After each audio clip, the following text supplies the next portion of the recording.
વડાપ્રધાન નરેન્દ્રભાઈ મોદીની પ્રેરણાથી તાજેતરમાં ઉજવાયેલા સોમનાથ સ્વાભિમાન પર્વમાં દેશભરમાંથી આવેલા ભક્તો શ્રદ્ધાળુઓને સોમનાથ ટ્રસ્ટે દિવસ રાત ભંડારા ચલાવીને ભોજન પૂરું પાડ્યું.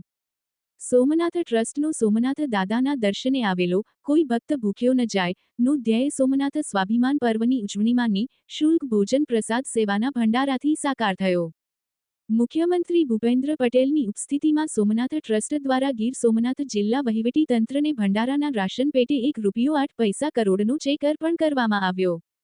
વડાપ્રધાન નરેન્દ્ર મોદીના નેતૃત્વમાં ભારતીય સંસ્કૃતિના પુનરુત્થાન સમા સોમનાથ સ્વાભિમાન પર્વની તાજેતરની ભવ્ય ઉજવણી પછીની પ્રથમ મહાશિવરાત્રિએ ભક્તિ અને સેવાનો અનોખો સુભગ સંયોગ રચાયો હતો.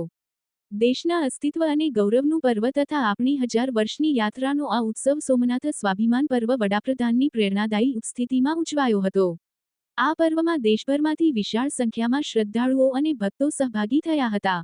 એટલું જ નહીં, દેશના ખૂણે ખૂણેથી વિશેષ ટ્રેન અને બસો મારફતે પણ શ્રદ્ધાળુઓ સોમનાથ પહોંચ્યા હતા.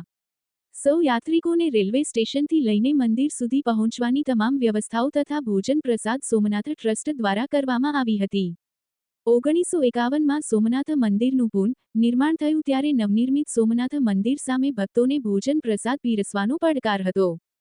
સોમનાથ સ્વાભિમાન પર્વ સાથે સોમનાથ મંદિરના પુનઃનિર્માણના 75 વર્ષ પણ થયા છે. વડાપ્રધાને આ પડકારને અવસરમાં પલટાવવાની કાર્ય સંસ્કૃતિ આ અમૃત વર્ષ સુધીમાં શિવ ભક્તોની દાન સેવા અને જનભાગીદારીથી સોમનાથ ટ્રસ્ટે ચરિતાર્થ કરી છે.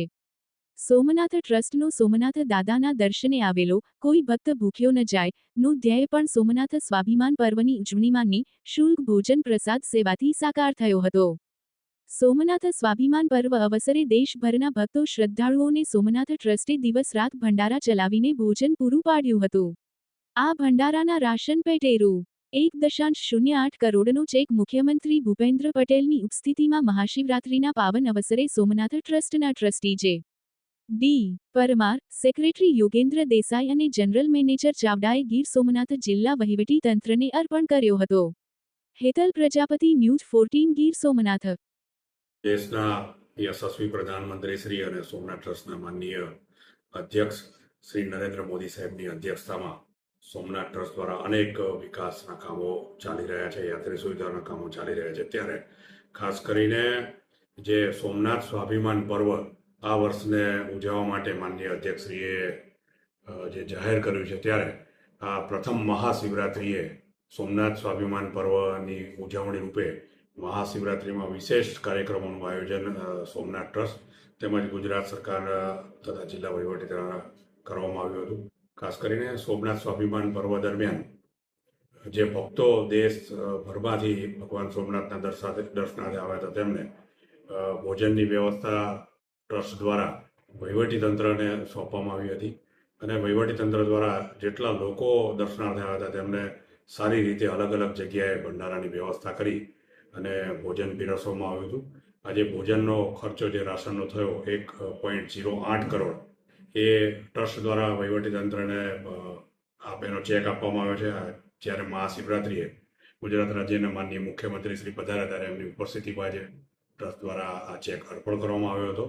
ખાસ કરીને મહાશિવરાત્રિએ પણ લાખોની સંખ્યામાં જ્યારે મંદિર સતત 42 કલાક ખુલ્લું રહે ત્યારે આ 3 દિવસના ઉત્સવમાં જે ભક્તો શ્રદ્ધાળુઓ અહીંયા સોમનાથના દર્શનાર્થે પધાર્યા હતા તેમને ભોજનની સારી રીતે સુવિધા મળી રહે તે માટે ટ્રસ્ટનું અન્નક્ષેત્ર તો ખરું જ, પણ એ સિવાય પણ જુદા જુદા ભંડારોની વ્યવસ્થા ટ્રસ્ટ દ્વારા ત્યાં પીવાના પાણીની સમગ્ર વ્યવસ્થા કરી અને લોકોને ભોજન પીરસવામાં આવ્યું હતું.